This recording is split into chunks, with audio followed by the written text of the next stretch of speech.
शब बारात पे रो के सवेरे ही दुकान खोलते पहला झूठ बोल देना और कहना मैं तौबा करके आया हूँ। तो हज़रत ज़ुन्नून मिस्री रहमतुल्लाह ताला अलैह फरमाते हैं गुनाह से बाज आए बगैर तौबा करना झूठे लोगों का तरीका है। ये रब से भी झूठ बोल के आया रात को, इसका पूरा इरादा नहीं था तौबा, इसलिए कि गुनाह छोड़ने का इरादा ही नहीं, बाज आने का प्रोग्राम ही नहीं। इसका इस्तिग़फ़ार, इसकी तौबा, ये जुमले थे, ये लफ्ज़ थे, ये ज़ुबान की अदायगी, कल्ब और रूह के साथ इसने तौबा नहीं की। मेरे भाइयों, वक्त हमें मुयस्सर आ रहा है, इरादा करें ना खताएं छोड़ने का। अब कितनी देर तक, बहुत सारे हालात बदल गए, उम्रें बढ़ गई, बात आगे निकल गई।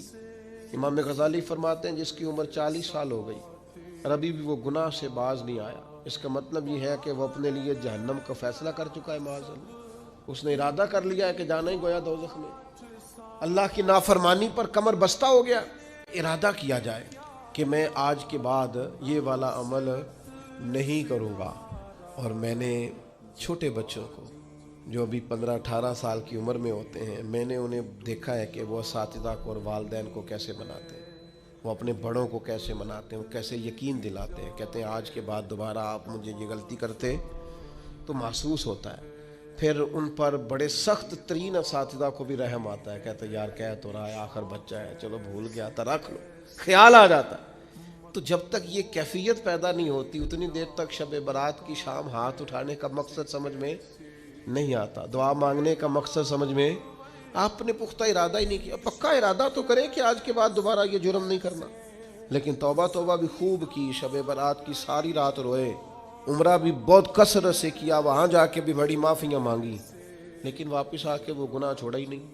वो जिस गलती की तौबा की थी उसकी इस्लाह ही नहीं की, अपने आप को बदला ही नहीं। तो भाई बच्चा छुट्टियां करके आता है, उस्ताद कहता है मैं तुम्हें क्लास में नहीं रखूँगा, यहाँ से निकल जाओ। तो वो तालिब इल्म कहता है कि उस्ताद जी आइंदा छुट्टी नहीं करूँगा, मुझे माफ़ कर दे, मैं आइंदा गैर हाज़िरी। ये क्या है? ये उसकी तौबा है। अगर वो कहे कि जनाब आप माफ़ भी कर दें पर अगले हफ्ते 2 छुट्टियाँ मैंने दोबारा भी कर दी हैं, तो उस्ताद रख लेगा, तो उसे कहेंगे तू फारग है। वो यकीन दिलाता है, फिर अपनी अम्मा से सिफारिश कराता है, फ़ोन कराता है, अब्बा जी का फ़ोन कराता है, घर से वो किसी सिफारशी को लाता है, कहता है जनाब ये मेहरबानी करें, ये मैं इनको साथ लाया हूँ, मैं आइंदा छुट्टी, गलती हो गई, भूल गया था। वो बार बार कहता है जी आज के बाद हुआ तो जो मर्जी कर लीजिएगा, आज के बाद अगर गलती हुई तो फिर आप जो मर्जी फैसला कीजिएगा। ये गलती आइंदा ना करने का इरादा तौबा है। लेकिन सारी रात शब बारात पे रो के सवेरे ही दुकान खोलते पहला झूठ बोल देना और कहना मैं तौबा करके आया हूँ।